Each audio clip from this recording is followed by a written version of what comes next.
Наместо да ги користат службените возила за приватни цели и на тоа да се трошат огромни суми државни пари, власта да ги даде за да ја живне економијата. Владините функционери мора да почнат да штедат и да престанат да злоупотребуваат. Председателот на Стопанската комора Бранко Азевски соостри критики кон владата, која, како што вели, мора да преземе одговорност. Азевски од месечното обраќање на тема извоз порача дека Македонија цело време е во кампања и никој не се занимава со важните и реални проблеми, а лошите економски политики ја билдаат сивата економија. Ќе направиш наместо политичка економска дипломатија, зашто нас никој не шиба, да ние политички ја представуваме државата као нешто тамо. Ние ќе кажуваме во Париз и во Рим што се држава, а немаме амбасадори во Белград 6 години, со кого имаме најголема трговска размена. Така?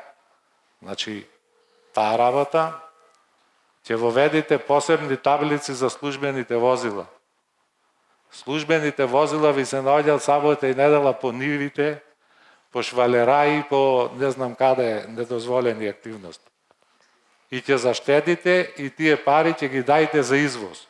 Според него, за да се стимулира извозот, мора да се обезбедат буџетски пари и директно да се дистрибуираат до домашните компании, а не само да се чекаат донации и кредити од странски банки. Наместо домашна одговорност, секогаш кога ќе има некаков проблем, некој од страна треба да дојде и да ни го реши. Една тешка фрустрација наша на сите дека сме неспособни сами да се ги решиме прашањата. Па мора да доаѓаат некој од страна, па да ги чекаме, па да ни ја кројат судбината, тоа создава фрустрација тешка, тоа е исто како дома, да не можеш да се ги решиш прашањата и да викаш комшијата да ти ги решава. Се знае комшијата како ги решава. Бизнисот реагира и дека немаме методологија која ќе го мери економскиот раст и се кажуваат нереални пресметки дека економијата расте позитивно. Просечниот раст на извозот е 1,7% месечно. За да се крене стапката, мора да се пробудат и корективите на власта, а државата да ги тргне рацете од приватниот сектор. Експертите реагираат дека кај нас најголемиот проблем е што повеќе увезуваме од што извезуваме, а расте трговскиот дефицит. Проблемот на македонскиот извоз и на македонската економија е што динамиката на растот на увозот е значително поголема од динамиката на растот на извозот и тоа се гледа во вториот графикон.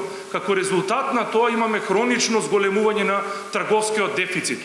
А да подсетам, првата лекција во теоријата на растот е практично нето извозот, а не извозот е клучна компонента на бруто домашниот производ. Експертите реагираат и дека Македонија е земја која што под концесија ги дала своите природни ресурси и веќе не останало ништо што да се распродаде.